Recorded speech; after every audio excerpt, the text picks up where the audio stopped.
On va voir comment faire une étude de capacité du processus de contrôle dans le cas d'un contrôle aux mesures et non un contrôle aux attributs. Donc si c'était un contrôle aux attributs, on irait utiliser l'onglet R&R attributs ici. Alors, le contrôle aux mesures, en fait, se fait sur la base de l'onglet R&R complet. On voit sur cette feuille Excel les caractéristiques de l'étude, donc la date, le type du moyen de mesure, ça peut être un pied à coulisse par exemple, la pièce mesurée et ses caractéristiques, notamment la tolérance inférieure et supérieure. Alors, on voit ici des parties dans lesquelles on va pouvoir saisir les mesures. Donc, pour deux ou trois opérateurs. Alors, si sur le poste de contrôle, on n'a que deux opérateurs, ben, on va faire la reproductibilité uniquement sur ces deux opérateurs.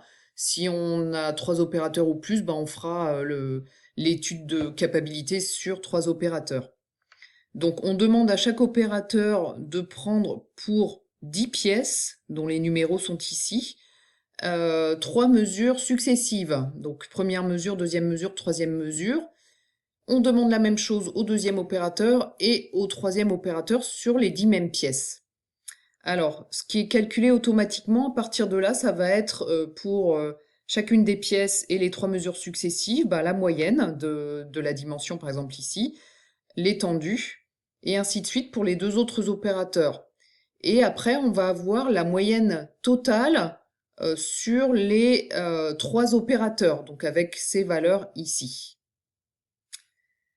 Alors ensuite, si on regarde un petit peu la partie cachée de ce fichier, donc ici à droite, on va voir que l'étude de capacité se fait sur la base d'un test statistique qui s'appelle l'analyse de la variance.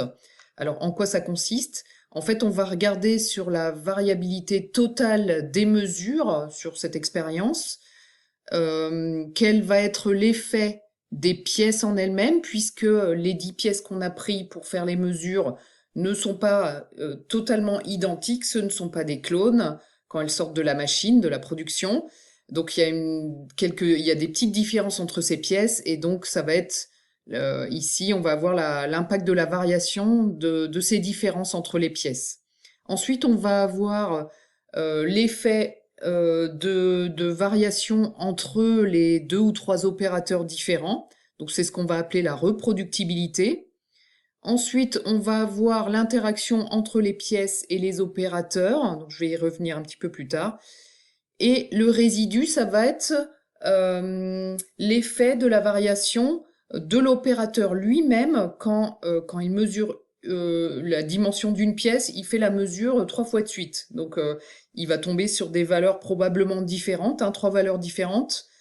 Et donc c'est cela qu'on appelle la répétabilité et qui intervient ici dans les résidus.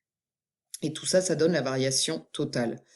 Alors, je vais pas rentrer dans le détail de ces calculs-là, mais en gros, on fait le calcul d'une variable f pour Fisher expérimentale, donc basée sur les mesures qu'on a prises, qu'on va comparer à une variable f limite qui correspond à la loi de Fisher.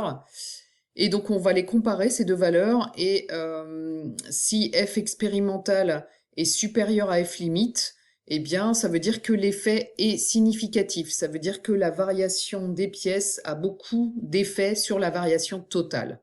Donc, on voit ici la contribution de chaque facteur de variation, et on voit ici que la différence entre les 10 pièces est très importante et donc contribue beaucoup à la variation totale.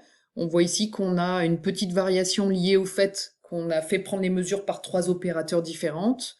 On voit qu'on n'a pas d'interaction du tout ici et que la variation intra-opérateur, c'est-à-dire l'opérateur lui-même quand il prend trois mesures successives, a un effet aussi non négligeable. Alors ici, on voit les écarts types de chacun des mesures prises sur les différentes pièces, entre les différents opérateurs. Et ici, la répétabilité, c'est pour un opérateur lui-même quand il fait des mesures successives. Donc je rentrerai pas plus dans le détail ici. Ce qu'il faut remarquer ici, c'est l'indice de capacité du processus de mesure ici, qui vaut 1,19. Ce qu'il faut savoir, c'est que pour être bien, il faut que cet indice de capacité soit supérieur à 4 par rapport à l'intervalle de tolérance sur les pièces. Donc là, on voit que cet indice est très mauvais puisqu'il est à 1,19. C'est pour ça qu'il est indiqué sur fond rouge.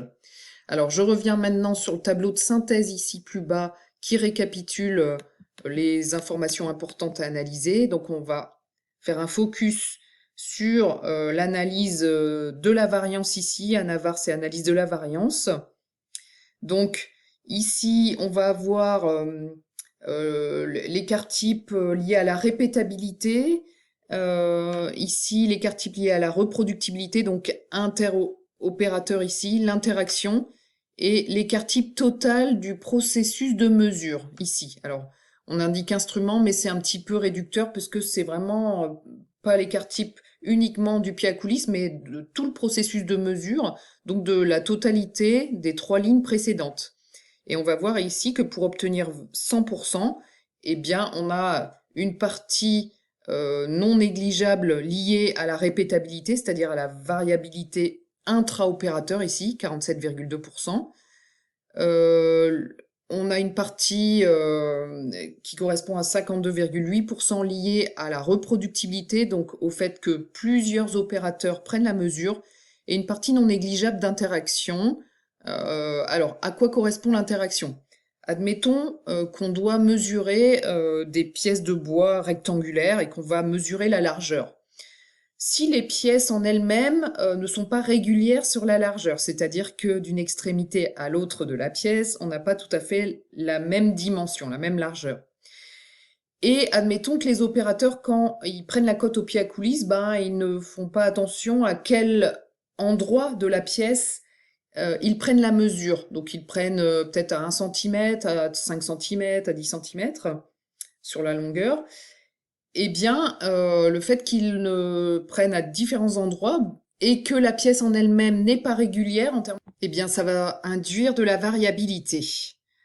Alors ensuite, ce qu'il faut regarder, c'est cette dernière colonne ici, toujours qui correspond à l'analyse de la variance. Et là, on voit un récapitulatif. Ici, on retrouve notre valeur d'indice de capacité du procédé de mesure de 1,19, bien inférieur à 4. Donc, ce procédé de mesure est inacceptable. On voit également que l'effet de l'interaction qu'on voyait ici est significatif. Et donc voilà un petit peu ce qu'il est intéressant de faire ressortir. Alors l'idée de regarder le détail ici entre la répétabilité, la reproductibilité et l'interaction, c'est de voir sur quelle partie il est intéressant d'agir pour réduire la variabilité et améliorer l'indice de capacité. Donc par exemple, si la reproductibilité est plus importante que le reste, bien plus, bon ici on voit que c'est un petit peu plus important, et ben il va falloir regarder les différentes façons de faire des 3 opérateurs et essayer de standardiser leur façon de prendre la mesure en établissant un protocole de mesure. Si on voit par exemple qu'il y a beaucoup de répétabilité, on peut essayer de repérer au niveau de quel opérateur elle est plus importante par exemple, et on va essayer d'améliorer sa façon de faire à lui en le formant, voilà. Donc, regardez dans le détail ce qui se passe ici pour être en mesure de proposer des solutions d'amélioration de l'indice de capacité.